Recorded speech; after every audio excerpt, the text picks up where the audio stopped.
Of the Federal Republic of Nigeria has since announced that the two-day zonal public hearing on proposed amendments to the 1999 Constitution would hold at designated locations across each of the 6 geopolitical zones of Nigeria. The Enugu Center is the International Conference Center, starting at 10 a.m. prompt on the 4th and 5th of July this year.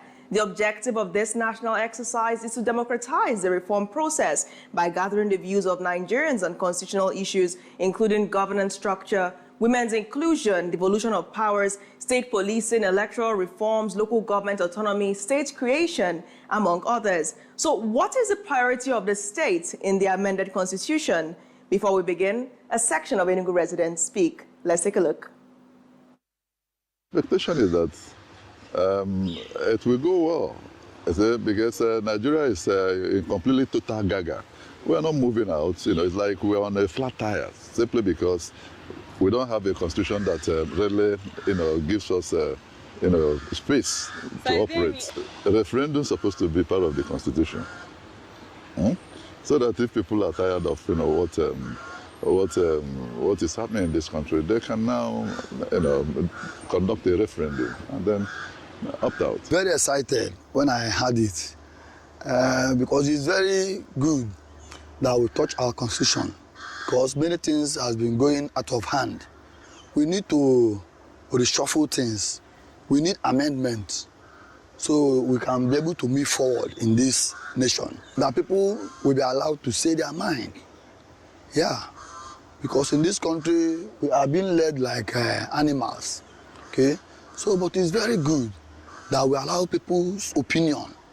This myself kind of politics, particular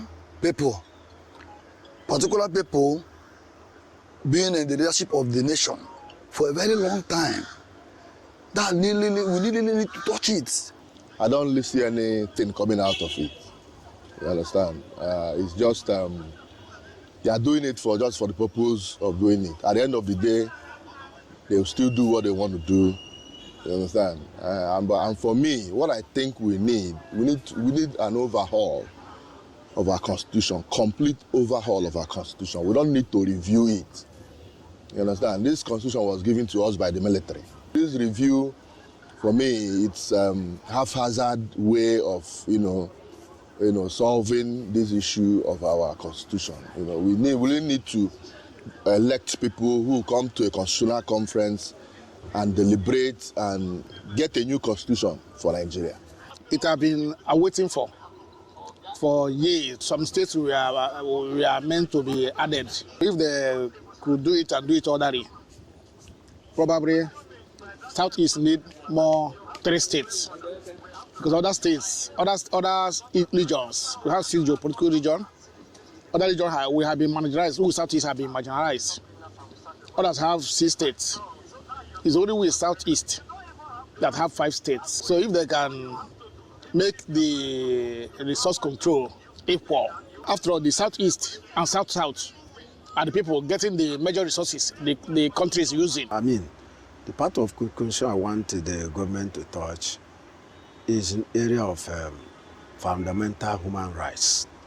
Fundamental human rights. This should be, one thing you have to notice that we have good laws, but the problem is implementation.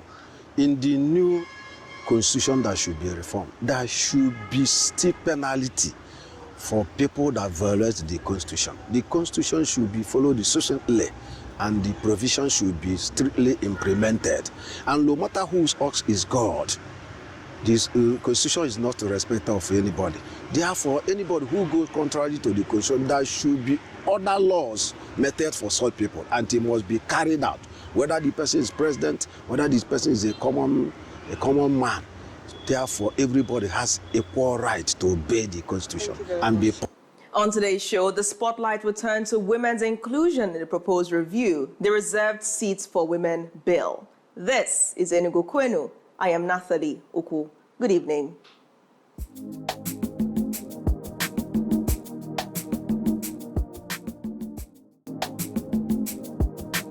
Welcome back. The program is Enugu Kwenu, live from Enugu, Nigeria. I'm Nathalie once again. And like we said, we're discussing the Constitution review that is coming up in just a few days. That will be hosted for the Southeast Zone in Enugu. I'm joined now in the studio by Ambassador Onyinye Mama, who is the President, Women Support Women for Human Empowerment and Mentorship Initiative.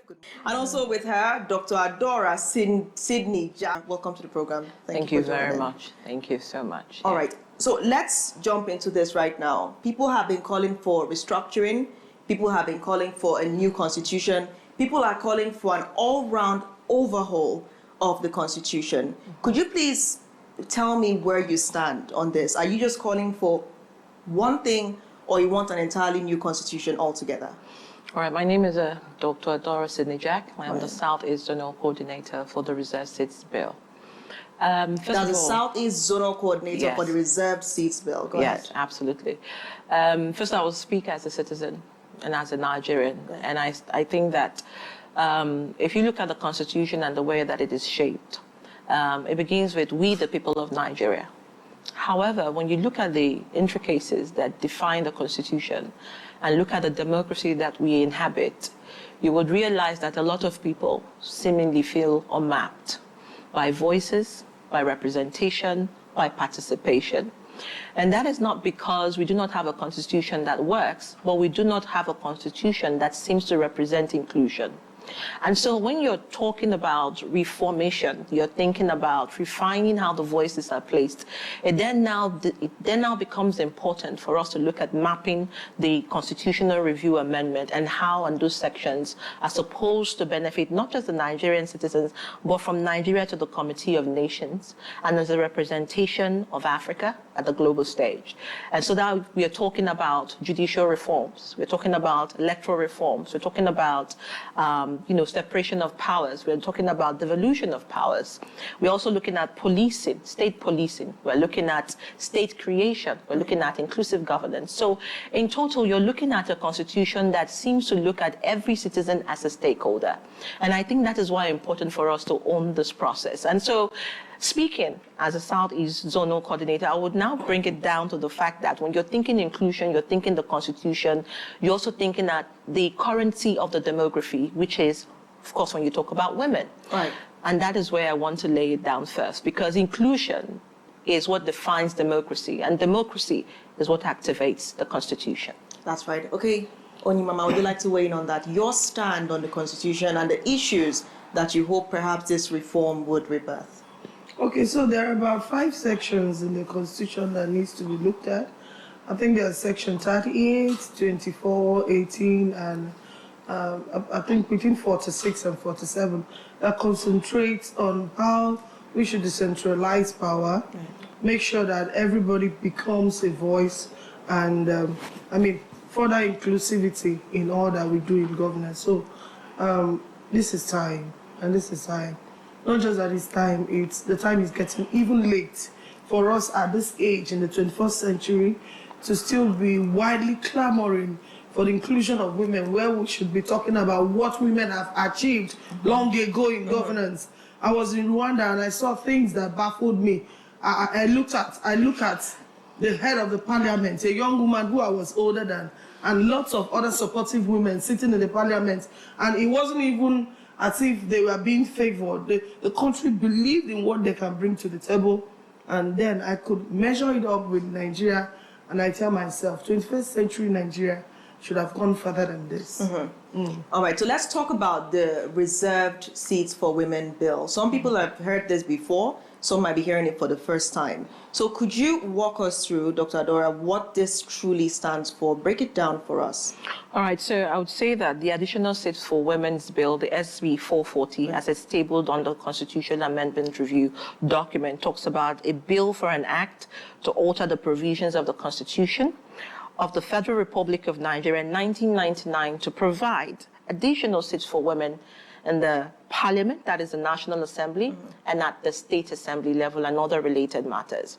And so they're looking at the section 77, subsection 1, they're looking at section 177, and amongst others. Now, what does this bill seek to do? it seeks to reserve a seat for women, 1 seat per senatorial district per state, 1 seat per House of Representatives and constituents per state, and 3 seats at the state assembly level. Altogether, we're looking at 74 extra seats. This bill does not stop the women from running for the other seats, as it seems, and it does not take away the seats from the men. It is an all-women-only seat, where only women are required to run for that seat only, across political parties. Ab initio, this bill was first placed and brought to the fore in 2022, and it was brought under the related matters called the 5 gender bills as extra seats bill. Then we were asking for 111 seats. It was sponsored by Right Honorable Nkiru Konya-Jocha and Femi Gbajabiamila, who was the speaker at the time, and others. However, it failed. After the presentation, women demanded. However, the 3 that were rescinded were not one of the bills that were in demand, which is the extra seat bill. That was the 9th Assembly. Now we are in the 10th Assembly. And in this 10th Assembly, 9th Assembly, they said the women didn't lobby, we didn't consult, we didn't have collaborative energy with the parliaments and at the local. But in the 10th Assembly, the Right Honorable Benjamin Kalu, who is the Deputy Speaker of the House of Representatives, now is sponsoring the bill, and he's a man, and by 12 others who are co-sponsoring it.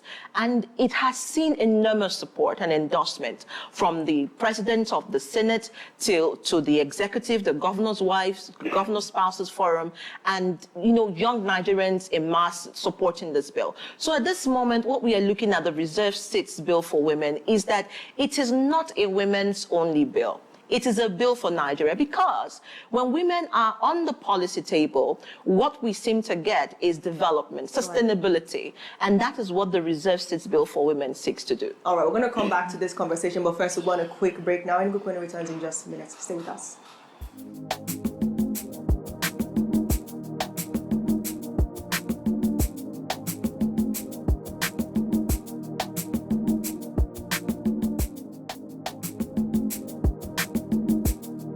Welcome back to the program. We're still on to Enugu Kwenu, and we still have Onyinye Mama here. I'm going to throw this question to right now. What would you say is the picture of representativeness right now at the state level and the federal level for women? How does it exist within the current 1999 Constitution?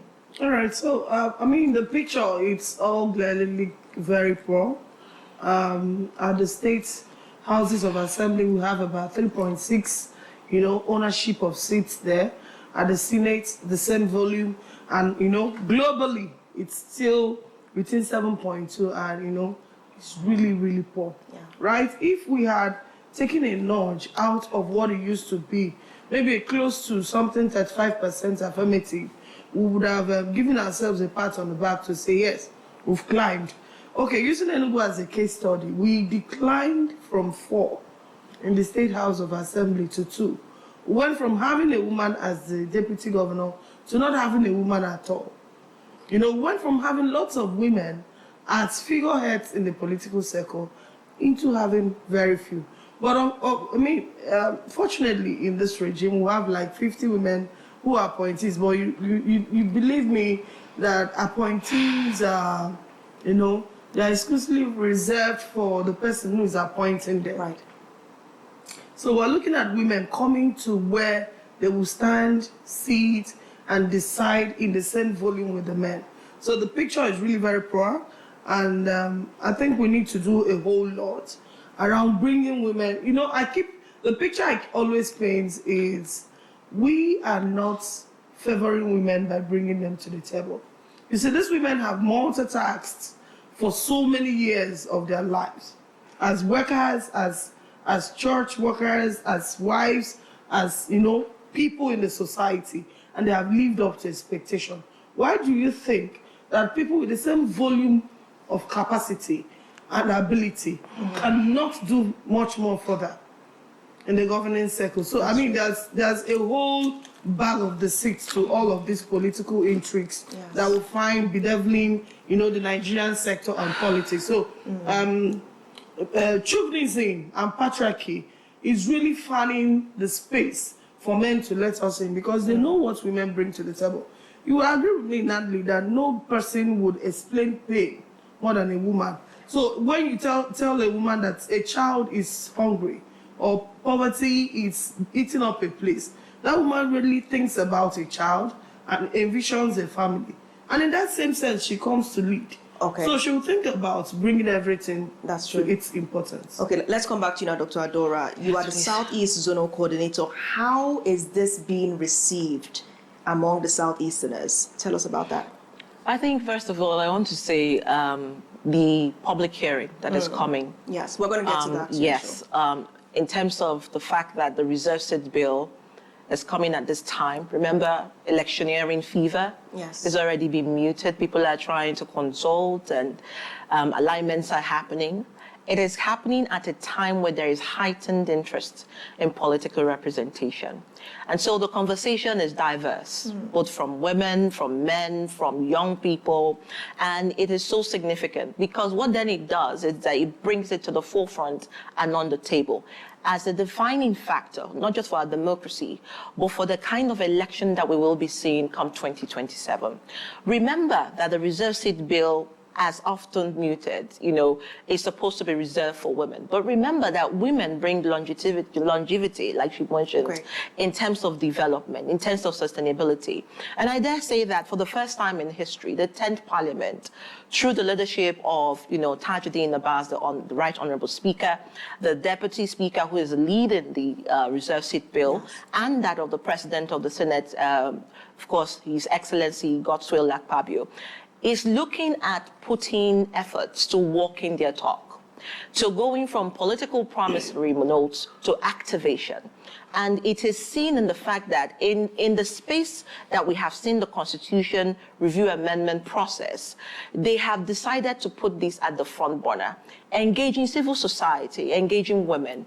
And so what has happened is that for the first time in a long time, young people, young women are interested. It is taking an organic movement where you're seeing videos are popping up. People are saying, I want this reserve seat bill to work because I have 5 daughters. I want this reserve seat bill to work because my mom deserves a seat at the table. She has been in the space. I think another key question now, I'd like to come in there, would be what kind of seats would the woman get? What would be the position of such a seat? Is it enough to ask for a seat at the table? Where would the seat be placed? So this is a table, we're all seated here. And I dare say sometimes if they don't give you a seat, bring one along. Because trust me, some tables can only factor 2 people, but you have to also bring one along. And so we are bringing one along to the table. And that is what the reserve seats bill does. She talked about misogyny and patriarchy.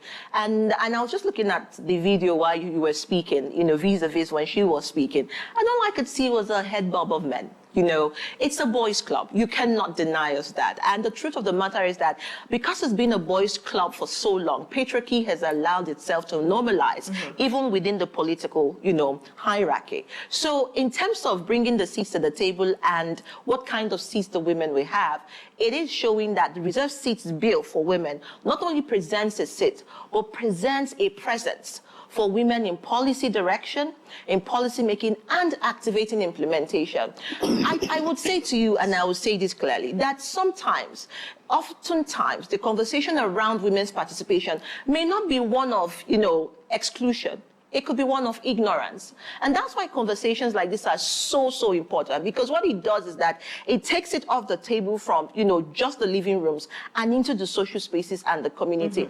I will give you an example. This morning we were on an earlier radio program, and a man did call in and say women should be under men. And it has always been defined. He quoted a section in the Bible to even back up his claim. But we were able to help educate him, to let him understand that just as women are under men, the same Bible said women are the neck. They support side by side. God took the rib out of Adam. And so what we are trying to say is that religious notions will come into this. The dynamics of tradition will come into this. Even acculturation and socialization will come into this. And so what we need to do is that we need to let people understand that we are not just empowering women for women's sake or the sake of X and Y chromosome. We are empowering women because they are human beings, because women's rights are human rights. I like how you ended that, Dr. Adaora. Let's come back to you now, Onyemama. People will be asking one question now. Can women function effectively with the current constitution, even if amended? Like I started the show with, people are asking for a brand new constitution. One of the Enugu residents even pointed to an overhaul of the whole constitution. He said it boldly, he wants a total overhaul of the constitution. So let's face reality. Can women be their best with all the other clauses seemingly in the existing constitution? All right, so women are humans first, and flaws naturally attributed to human beings. That we are converging and, advocating for more women does not outrightly spell us to come as champions and the best in humans. What we're saying is, let's all sit there, face the storm together, swim out of the wild wind together, and see what we can do a lot more better. So Nigeria is blessed. Bless you, go ahead. Excuse me. Nigeria is blessed with policies, promulgations, decrees, acts. So the total overhauling of the constitution does not outrightly spell implementation. What we're saying at the moment is bring women on the decision-making tables and let them flow for a while. You see, I've seen countries that are led by women. I've seen heads of states that are women. Okay, Natalie, you could also be relieved from your own house, how your own mother has been leading the family. And you tell me that such a woman, it's not credible enough to lead in a bigger space. I mean, so what's the calculation and metrics about if these people have always been in charge of the circles where they operate? So they, they come up with this bias, this public bias of women will have troubles, they will not vote themselves. And I tell them, men also don't vote themselves. The recent trouble in the society now is being converged by men. Parties are forming factions, alliances. They are saying, I was listening to a broadcast on air. Somebody was saying this particular party is already dead and collapsed. There's no need. Somebody is secretary and all of that. These are men bantering and throwing tantrums. So, but when it comes to a woman, there's this cloth that will wear women, and we elaborate it and make it look so huge. Troubles and weaknesses are human factors. It's not exclusively reserved for women. So I tell people that we're saying women should come up. Does not mean that Jesus is coming up. It means that someone needs to make a trial, fail and improve. So let's stop seeing women from this lens of, okay, are you saying you'll be better than a man? Of course, if she's better, that's a credit. Are you saying that you do better than a man? Everybody can try and everybody can succeed. So it's about being human first, and not what the gender has attributed to us. Great. Dr. Adaora, now people have seen a lot of antecedents at the Senate. They've seen what's happened to Natasha Akpoti-Uduaghan. They've seen how Senator Weboy lashed out at Ezekwesili. They've seen so much happening. How is this going to encourage women to even want a seat at the table, even if they had to carry theirs? Okay, so basically, first things first is the fact that the absence of number currently increases exclusion. And that is what is happening at the parliament. Imagine that we had, more voices for women, more rallying around collaborative efforts. You cannot equate 4 women against how many senators? There are 109 and you just have 4. You have 360 House of Representatives as members. You just have 15 as women. And so you look at the number equation, it is unbalanced, it's unfair, and it doesn't speak to equity. And so when women hear about this bill, the first thing that comes to mind is, how do we get on board and how do we mobilize? How do we advocate? And regardless of the metrics of political gaming and all the intrigues happening at the National Assembly, I can tell you that it speaks more to the need of women in the space. And not just at the parliament, even within political party structuring.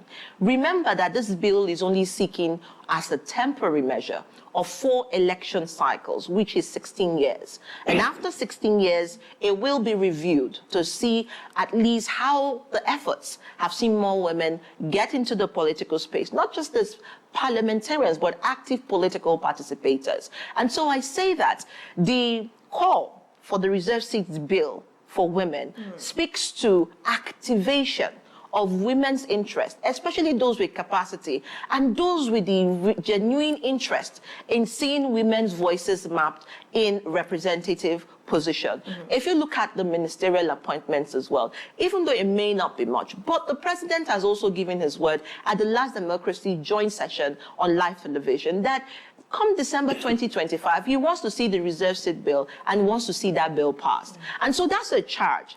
And again, you have seen the office of the Speaker, Deputy Speaker, moving with this motion. So to them, they understand how this places us at the Inter-Parliamentary Union when they go for meetings and they see women at those international forums and they do not have women representing us.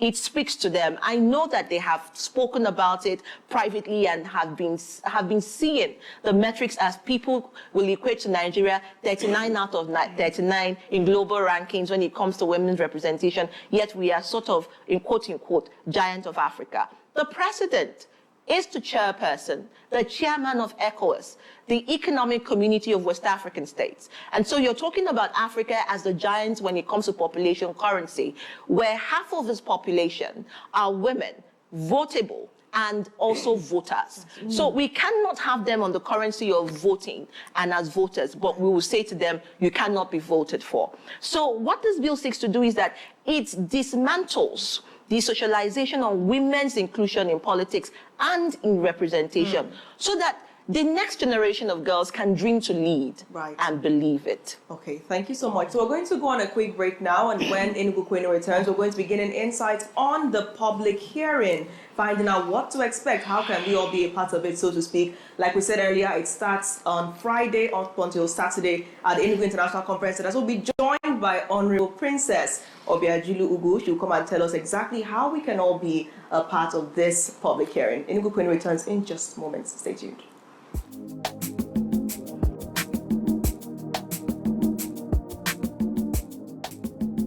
The program is Enugu Kwenu here on Afia TV, and of course we're still discussing the constitutional review public hearing that's going to be holding in just a few days. I'm joined now in the studio by Honorable Princess Obiajulu Ugwu, who is the chairperson, Southeast Reserve Seats Bill Delegation Committee. She's also the Deputy Chief Whip of the Enugu State House of Assembly. And of course we still have Dr. Adaora Syndey-Jack, who is still here with us, Southeast Zonal Coordinator, Reserved Seats for Women Bill. Thank you, ladies, for still being here. And thank you for coming afresh. Good evening, Natalie. Good evening, Honorable Obiajulu. So good to have you. Good to see you always. You're speaking to Enugu people right now, and a lot of them have been talking on the streets about how they want to get in there and make sure their voices are heard. They want everybody to be galvanized to the ICC on Friday, on Saturday, to ensure electoral reform, to ensure the bills for state creation are given attention to ensure INEC is reformed. There's so many things on their minds right now, but we're here for women's inclusion. But before we get into that, could you just tell us how we can all be a part of this exercise? Where is it happening? When is it happening? How can people get involved? Okay, thank you very much, Natalie. Good evening, listeners. You know, we say democracy is government of the people, by the people, and for the people. And there is no way that we can make laws or amend laws and not get the people involved. So one way that we could all, support what is going on as per the Constitution review is by, first of all, I'd like people to start looking at the Constitution, the sections that are going to be reviewed. Maybe after now we're going to put it up, share with you so that they can have a link to see exactly what and what we're looking at, are being looked at to be altered. So that's one part. We need to get informed. Oftentimes people don't get information. We just stay on the street and scream, and we don't leverage on the rights, on the powers that we have. For instance, there's a FOI, the Freedom of Information Act, that allows you to write.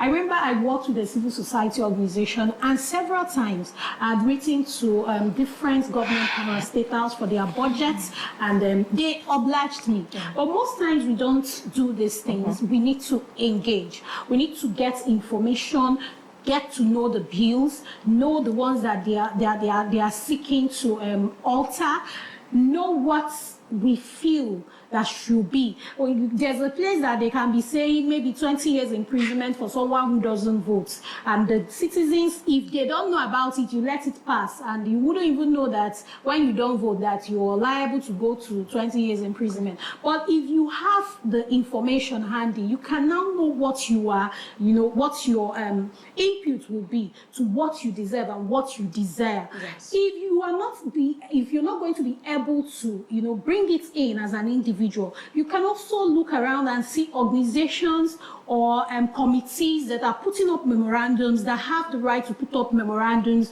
for this constitution review, and you can chip in your ideas to this those committees. Then if we all sit at home and want to look at Afia TV when on the day of the hearings, public hearings, we're not going to get anything done. It is better you come firsthand, seated in the ICC. It's happening 10 o'clock every day for the 2 days, Friday and Saturday. That's Friday 4th and Saturday 5th.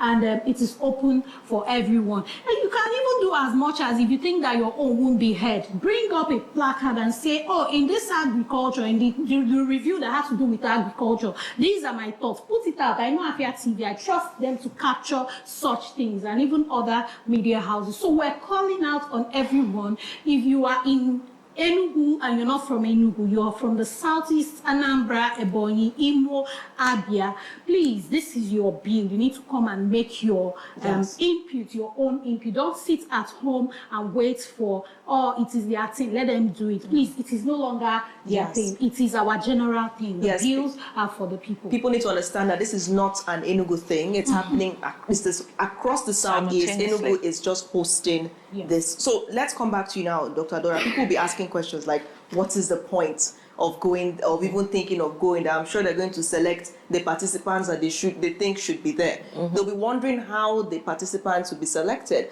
Are they going to have some people that will raise their hands and ask or propose something new? They don't feel as if they're really going to be represented, feeling that Nigeria is not a country that would stand by that word. What do you have to say to that? I think that is perhaps a little pessimistic, because like you just mentioned, it will be happening zonally. For the North Central, it will be happening in Plateau. For the Northwest, it will be happening in Kano. For the Northeast, it will be happening in Maiduguri. For the South, it will be happening in Akwa Ibom. For the Southwest, it will be happening in Lagos. And then for the Southeast, it is happening in Enugu. Now, I would like to also perhaps explain the program of events so that they will understand how to key into the participation. From 8:30 to 9:30, guests and participants who are interested need to come earlier than that so that they can be seated in the hall. Remember, the ICC can only take quite a number, and those who don't come early may not get seating reservations. So you need to come early. And then from 9:30 to 9:45, the committee members, that is the Senate committee members, are seated and, getting rearing to go. And then from 9:45 to 9:10 a.m., arrival of special guests. Maybe that could be the president of the Senate or the person chairing the committee. And then from 10 a.m. to 10:45, we have opening ceremony, national anthem, and opening address, goodwill messages, etc., etc. And if perhaps the governor is very magnanimous to show up, he could also be speaking, and I'm sure it is something of interest. And then from 10:45 to 11:15, we have a tea break. 11:15 to 12:30, presentations start and continuously go on. And then we would have the lunch between 2 p.m. to 2:30, where people can break away and have some recess. And then from 2:30 to 5 p.m., proceedings and presentations continue. So it starts officially from 10 to 5 every day. However, sitting commences from 8:30 in the morning. So that means that if organizations are there on time, it's going to be first come, first, seat approach. So if you come there by 6 and you're able to muscle the whole entire front seat, fantastic. If you come by 10 and there is no seat, you will chuck your head inside the hall and participate from an angle. So again, that is to show you how deliberate they have been in making sure that this agenda, the programs are rolled out in time. It's an all-inclusive, exercise. It is not an afterthought adventure where somebody is put on the spot and say, oh, only this specific number of persons are brought. That is why it's called the public hearing, because it is for the masses, it is for the community. And so I am calling on the women, the men, the teachers, the artisan, the politicians, the medical practitioners, the lawyers, the students, the lettered and the literate and those who are still aiming to go into university and on. It is for everybody. Persons with disability, women with disability, this is your time to come and speak out. The reserve seat bill for women and all the other bills are Nigerians' template for policy redirection. And if you put your voice to it, I can tell you that this 10th parliament has a political will by actually making it open. And so they need to maximize it so that the accountability is cross-border.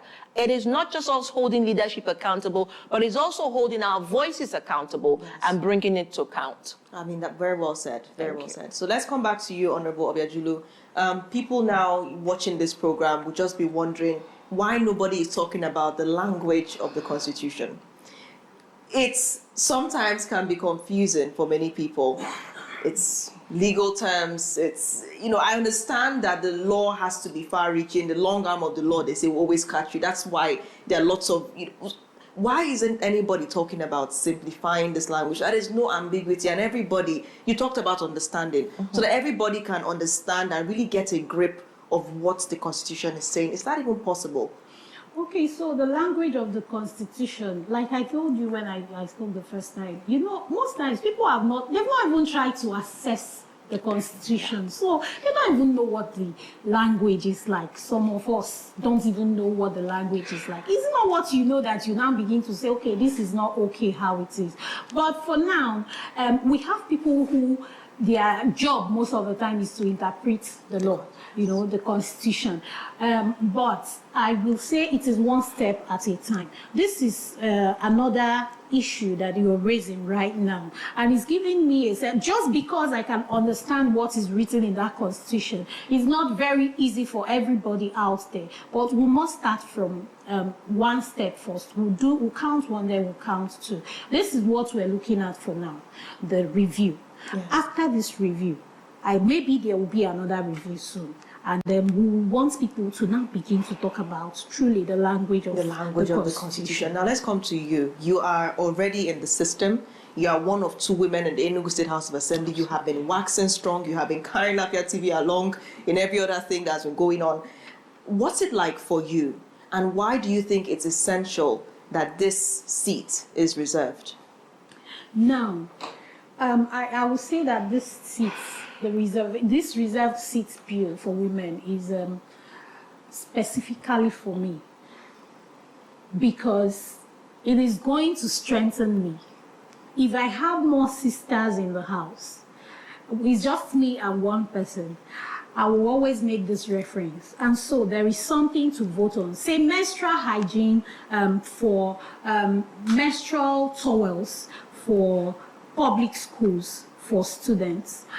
You can be very sure that if it is put on a vote, that most likely just myself and the second female in the house will be the only people voting for that particular bill, while the other 22 will vote against. They are not voting against because they don't want it to pass, but they don't understand what it entails, why we should do that, because they don't see, period. They don't know what it is like. They can say sorry to their friend or their wife or their daughter who is going through menstrual cramps. They may not even want to know what it is that you do to hold, the blood flow and everything. But it is the woman who understands. So this reserved seat bill, for me, will bring us to having enough strength, enough voice when it comes to gender responsive bills and laws in the house. Do you think you have a voice right now in the house? Of course I have a voice, but it's going to be a tiny voice. If we're asked to shout in the house and it is just me and the other female representative shouting, you can be sure that it's just like when you come to the churches and you say, women, praise God. you will hear women echo. Say children praise God, you will hear the echo. Just say men praise God. You will understand whether I have a voice or I don't. Yes, I have a voice, but the voice is not speaking out as loud as it should or as it will speak when I have other female voices joined to mine. I mean, that paints a clear picture. Dr. Adaora, let's come to you. How positive are you that this bill is going to be passed into law? Well, I think for me, I have already seen the end of this conversation as where Nigerian women are rejoicing. They're walking out in their mass, they're holding hands, and there is there's people crying, there are people laughing, there are people ecstatic.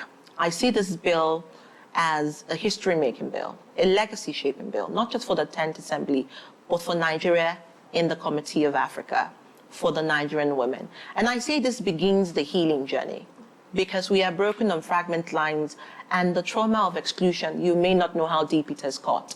It has cost communities from being developed. It has cost families from having girl children go to school. It has cost a lot of conversations when it comes to power broking, where women are left out on the table. And again, it will bring the conversation on the language you talked about. Because when you look at the Constitution as a document, in modern democracies, constitutions are used for power broking amongst the dynamics because it is meant to be an inclusive literature. But for Nigerian Constitution, the pronoun he was used 235 times in the Constitution. And so that makes it engendered to male, to masculinity. And so going back to what the Right Honourable said earlier, there is a conversation ongoing, but we'll also find a leap if more women are in Parliament, where the committees on legislation, committees on ethics and principle, all the different committees set up to review the Constitution may start looking at the literature and how that defines inclusivity in the rest of the world for Nigeria. So that's a conversation that will be had. But until we have women on the table, until we have the reserve seats bill for women, we may just be going 360 degrees around the conversation. Remember, other African countries have tried this. Rwanda, Namibia, South Africa, Senegal, they have all been on the table talking quota. And I think that it is time to look inwards and say, are we really definitive when it comes to being the giant of Africa when our women are left out of the conversations that merit that democracy? Is there a limit to the number of bills that can be amended, or number of laws that can be amended this time around? Is there any limit, or can a lot of them be done? Is there a limit? So at the moment, we have 70 bills presented for review, for amendment, which will all be tabled. Right? Yes, it's still expanded, but these are the first 70. And they can all, I mean, if you have enough consensus supporting the bill, and there are enough arguments, and there is enough mobilization, all the bills can pass. However, there are also priority bills because there are some that define us as a nation, and that comes to inclusion. And that comes to the reserve seat bill for women. Yes. And that is why there is so much, mobilization, interest, both politically and socially. Civil society have had several layers of conversation, other women groups, other mobilization around women organizations, women-led organizations, and even men have also rallied around it. Even the persons with disability community have also said, we too have a voice to run. We too have a stake in politics. We must also be acknowledged in the process. And so whilst we are also thinking about women, they're also the minority within the minority. And that community is the community of women with disability. So it's an all-inclusive bill. Okay, so now we're looking at a case of everybody battling for time to get their voices heard. And I'll throw it back to you, Honorable Obiajulu, because you're talking about voices here and how loud voices can be. Now you have bills such as the one trying to propose state police. You have the one for state creation, rather controversial bills that would keep people talking for a very long time. What is the guarantee that people who are standing for the reserved seat for women bill will get enough time to really argue out their stand when you have such other controversial debates around it? So many men wanting to get the arguments out there. Okay, so it mustn't be verbally. For you to make your contributions or your arguments, your debates about a bill, it must not be verbally. When we have public hearings, it's usually a startup, like a kick for the public input into the bill. Oftentimes you will hear, bring in your contributions, your submissions in soft copies to emails that will be provided wherever in hard copies too, and they will all be incorporated, because it doesn't end with just doing the public hearing. After the public hearing, the committee goes back and begins to collect all the inputs. So there's usually time for people who don't get to, to voice or to debate. There's usually time for them to follow up and add their voice. So if you are not able to, and you can't say you will not be able to except you're there on ground, be there first, see what was discussed, and see if you need to make an amendment to what you have, and you can still send it in. Now, in terms of, we're looking at a case where people are coming to discuss heated matters of national significance. What is security going to be like? Will there be need for accreditation? Can everybody walk in there and be a part of this? Every person who is a citizen. It is a public hearing. You need to come early and secure a space. And if you don't get a space, you can also look in through the window and listen to what is happening because definitely everybody cannot be in the hall. But depending on how important it is for you, you'll try to, when something is important to you, you know how to go about getting it. All right. Any final words, Dr. Adaora? Yes, so several events have happened to shape us getting to those public hearings. So maybe perhaps I share that, and so that you can see the activities that happen. So from the June 20th, we started with a diplomatic dinner across at the National. We also, from July 4th to 5th, we're here for the public hearing. 11th to 13th, public hearing in the 3 northern geopolitical zones. And then we would also be having those for the House of Representatives in the Southeast from July 18th to 20th for the House of Reps for the public hearing. July 14th, meetings with political parties. July 21st, the national public hearing for the FCT will be happening in Abuja. And then from the 23rd, meetings with Nigerian Governors Forum on the same bill and the same level of conversations across the bill. And then July 28th to 29th, meeting with media executives. September 25th to 28th, there will be joint committee meetings with Senate and the Conference of Speakers to harmonize and adopt the bills ready for presentation on the floor. And then for 14th October, voting in plenary. October 16th and 19th, Secretariat retreat to clean up copies of the bill that has been passed. And so 30th October, transmission of bills to state houses of assembly. And by December, we will now know whether all the bills have been passed or not. All right. Honorable Obiajulu, any final words before we wrap this up? Always, my final word will be, this is for us, the people. Please, people, across board, across all sectors, please come in for this public hearing. I'd like to thank the proposer of this bill. We were shut out in 2022. That was women who moved for it, and right now a man is pushing for it. We cannot overemphasize our gratefulness to the man who decided to lead this delegation on this reserve bill, which is Right Honorable Benjamin Carlo. I pray that other men too out there will become his for she and support this bill. I like the sound of that, his for she. All right, so you're going to continue this, you're going to continue to go to the different zones as this hearing. Absolutely. Absolutely. I wish you got strength as you go on. Thank you very much. And that brings us to the very end of Enugu Kwenu. Today is going to be a busy double day, we can call it that, Friday and Saturday. We had with us Dr. Adaora Syndey-Jack, Southeast Zonal Coordinator, Reserved Seats for Women Bill, and Honorable Princess Obiajulu Ugwu, Chairperson, Southeast Reserved Seats Bill Delegation Committee. She's also the Deputy Chief Whip of the Enugu State House of Assembly. We hope to see you there on Friday. Afia TV will definitely be there capturing you as you reel out those opinions of yours ahead of this transformation for our 1999 Constitution. I've been your host as always, Nathalie Uku. Thank you for watching. Bye for now.